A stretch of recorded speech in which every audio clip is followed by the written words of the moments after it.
to Miss Cat's Storyland.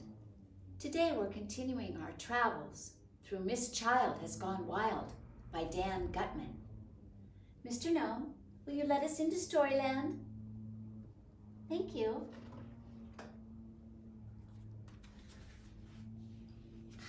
My favorite bookmark. Chapter 9, In Search of Emily. We looked all over the zoo for Emily. We looked in Turtletown, Alligator Avenue, Lizard Lane, Rhino Road, Bat Boulevard, Zebra Zone, Snake Street, and Hedgehog Highway. We searched the bathrooms, the snack bars, and the gift shop. No Emily.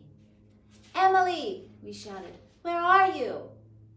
Miss Child, Mr. Granite, and Miss Hannah looked really upset. If Emily was gone forever, the grown-ups would be in big trouble. There were security guards with walkie-talkies hunting for Emily. An announcement came over the zoo loudspeaker. If your name is Emily and you are lost, please report to the zoo office.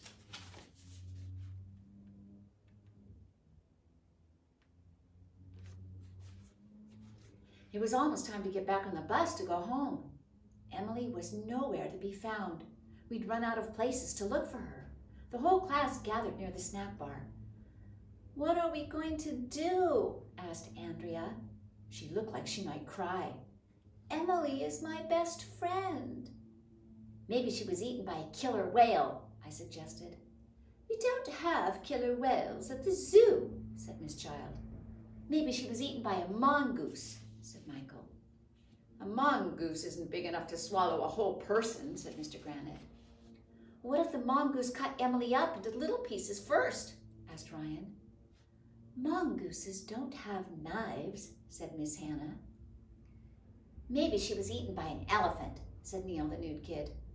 Can we please stop that kind of talk, said Miss Child. The animals at the zoo are kind and gentle. None of them would ever eat a child, blah, blah, blah, blah, blah, blah, blah.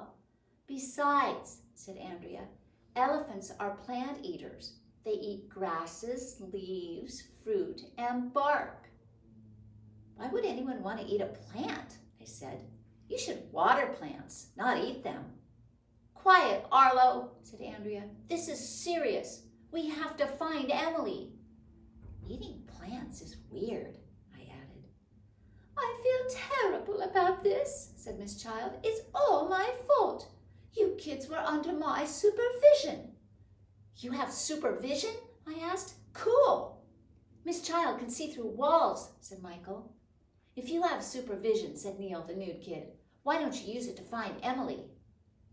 Supervision means being in charge, dunheads, said Andrea. Oh, I said, I knew that. This is all my fault, said Mr. Granite. Emily is my student, and I should know where my students are at all times. No, it's my fault, said Miss Hannah.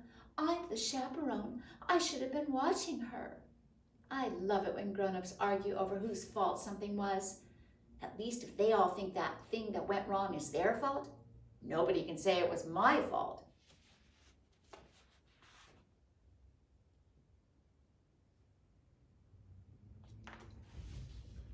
Suddenly, I heard a voice calling in the distance.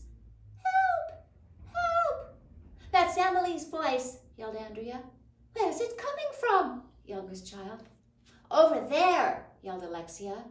Where? We all yelled. Lion Lane.